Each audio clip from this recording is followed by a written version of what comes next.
Welcome students. Today we are ready with the new topics. We will discuss about magnetic field pattern due to circular loop, magnetic field due to a solenoid, electromagnet, Fleming's Lefton rule, and of course DC and the AC current. So we are starting with the first one, and it is the circular loop. In the previous video we have seen that when the current is going to be passed through a current carrying conductor, then it forms magnetic field lines around it.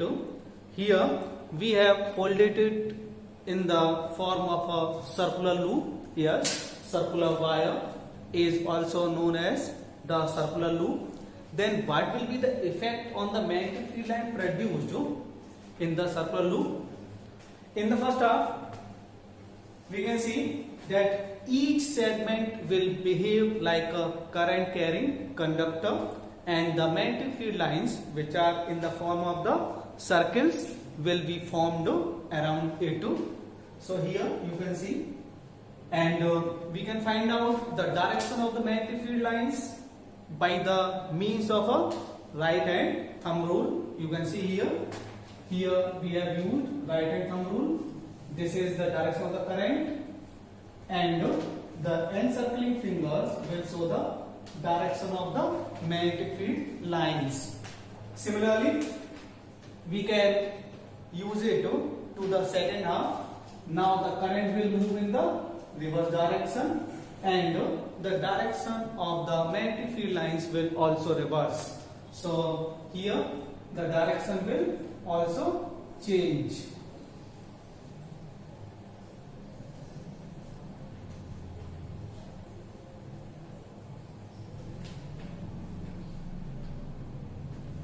Now we have to find out whether it will behave like a north pole or a south pole. So before finding it out, we have to discuss over the rule to find how it will behave, and that is the very well known rule of the clock phase. Yes, we are taking the rule of the clock, and here we have taken a paper and we have drawn a circle. I have shown the direction of the current, and in the wire you can see that the current is passing according to the clock. Here we can find out whether it will behave like a south pole or the north pole. That is, we have to draw. So when the current is going to pass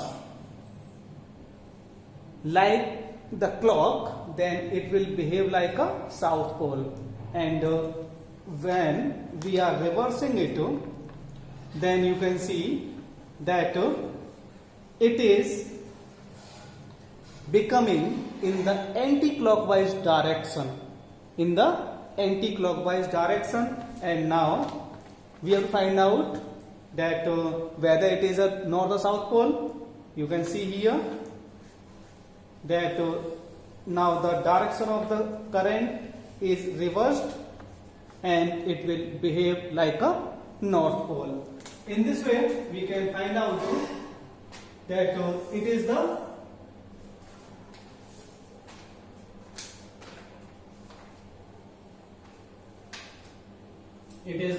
north pole, and the next one is the south pole. So here we have to discuss few more factors, that the magnitude of the current passing through the conductor will increase or decrease, how it will be affected. It depends, that is, the magnitude of the magnetic field depends on the two factors.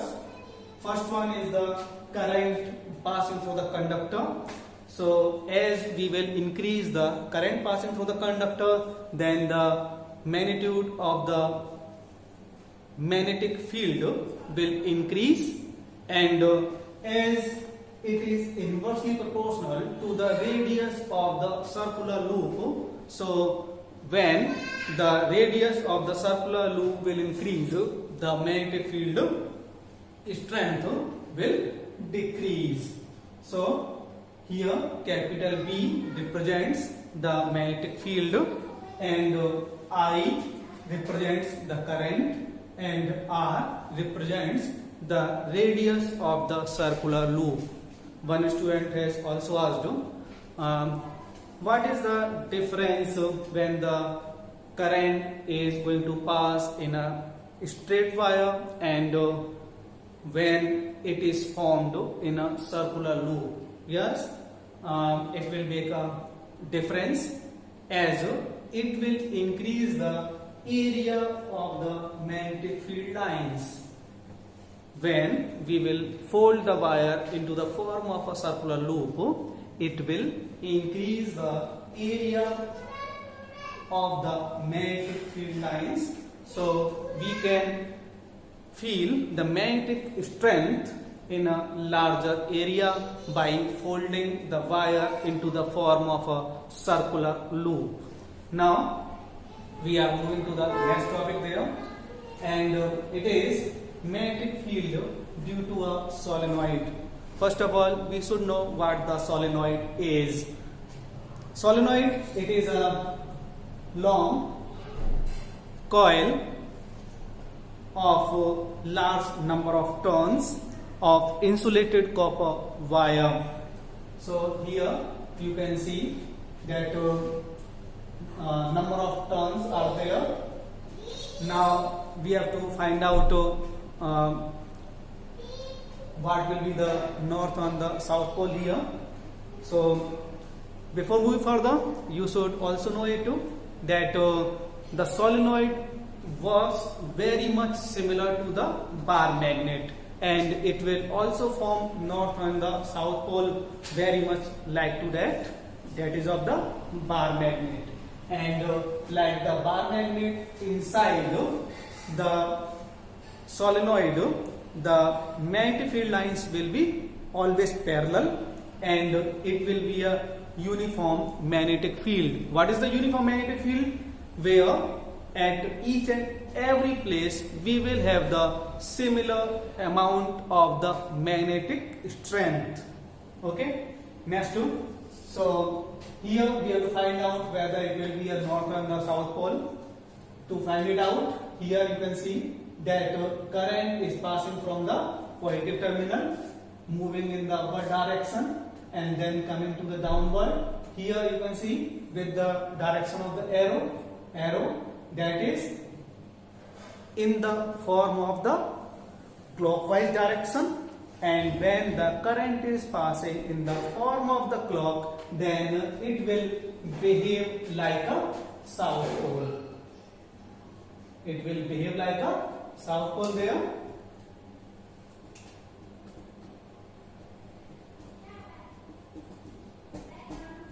So you can see that it is a south pole there. Next, so here it behaves as the south pole, and it will become the north pole. As it is the north pole now, then the direction of the flow of the current we have to find out, that is from north pole to the south pole. North pole to the south pole. But inside the magnet, it will from south to north, because it will complete the form of a loop.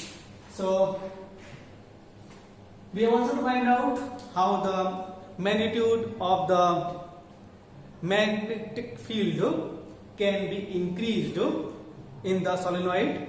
It also depends on few factors. That is, the first of all, the current is going to be passed through the conductor. So when we will increase the current passing through the conductor, then the magnetic field will increase. That is the magnitude of the magnetic field. And when we will increase the number of the turns of insulated copper wire, then again the magnetic field magnitude will increase. Not only this, one more and a very important factor is there which also affects the magnitude of the magnetic field lines, and it is the core material from which the solenoid is made of. That is, we have to use here the soft iron core. Why the soft iron core? Why we should not use the other materials? We can also use the other materials, but it will not behave like a good magnet then, or a good solenoid, because unique property is found in the soft iron core, that when the current is going to be passed through the soft iron core, it magnetizes soon, and when we stop the flow of the current passing through the solenoid which is made of the soft iron core, it again demagnetizes soon, and that is the best property of the electromagnet, that when we want to use it like a magnet, it will soon become a good magnet, and when the passing of the current will be stopped, then it will lose its magnetizing property. That is why we should not use the steel in place of the soft iron core. One student has also asked why we should not use steel in place of the soft iron core. It is the main reason there, that if the current is going to pass through the steel, then it will be changed into a permanent magnet, and it will behave in the form of a magnet, though we will stop flowing the current passing through it. And whenever we don't want to use it like a magnet, still we cannot deform it. So soft iron core is the best material, that is the core material which should be used in the forming of solenoid or the electromagnet. Here it is an electromagnet. What is the electromagnet? Very much like to the solenoid it is, and when insulated copper wire is covered over a rod, then it forms an electromagnet, and it is known as electromagnet because it behaves like a magnet only when the electric current is going to be passed in it. Here you can see that very much like to that of the solenoid it behaves, and it is also having north and the south poles, and the magnetic strength of electromagnet is also very much like to the solenoid. So when the current is going to be passed and when we will increase its amount, then the magnitude of the magnetic field lines will also increase, and when we are going to increase the number of turns, again the magnitude of the magnetic field will also increase. And next and the very much important material, that is the core material from which it should be made of, that is we should use the soft iron core there, and the air gap between the two ends, that means here you can see it is a north pole and it is a south pole there. So the air gap between the two ends of the electromagnet, whenever we will decrease the net distance between the two ends of the electromagnet, then the intensity of the magnetic property will also increase. So if we are changing it to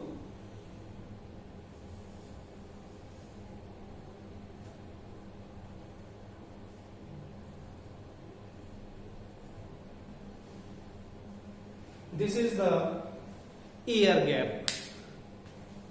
We have decreased the air gap between the two ends of the north and the south pole, and in this way we can increase the magnitude of the magnetic field. Now we are moving to the next topic, and it is also one of the most important topics, that is Fleming's left hand rule. Fleming's left hand rule, here we have to learn it very well, and before that one we have to use our left hand there, and we have to put them in such a way that our thumb, our forefinger and middle finger, they are always perpendicular to each other, and if our thumb shows the direction of force and forefinger shows the direction of magnetic field, and the middle finger shows the direction of current, then what happens there, that we have to find out. Remind, first point there, that Fleming's left hand rule is always used to find out the direction of the force. So first of all we have to indicate that when we are going to hold our left hand in such a way that our middle finger shows the direction of the current and forefinger shows the direction of the magnetic field, then our thumb will surely show the direction of the force. Remind that one, our left hand is always used to show the direction of the force only. So at last we will mention about the thumb, not in the very beginning. Remind it there, because if we are going to change its pattern, then the notation of the Fleming's left hand rule will also change. A very easy method is also there to learn it. Here you can see that F for force, M for magnetic field, C for current. It can also be learned in a simple way. F for father, M for mother, and C for child. Father, mother, child. So you can learn it. Father, force, M, mother, magnetic field, and child for the current. So in this way, very easily we can learn the Fleming's left hand rule. How we will use it, that we will apply in the next video also. Next and the last topic remaining there, and it is DC and AC current. What is the direct and the alternating current? Direct current, the source of the direct current is a battery or the cell. Here the frequency of the current passing through, that is 0, and the alternating current, that is we are having the source, that is the powerhouse stations, and also the AC generator, and it will also have the frequency, that is in India we have 50 Hertz, 50. So it is up to now, and in the next video we will move to the next topics and cover few more interesting things. Thank you. Thanks a lot.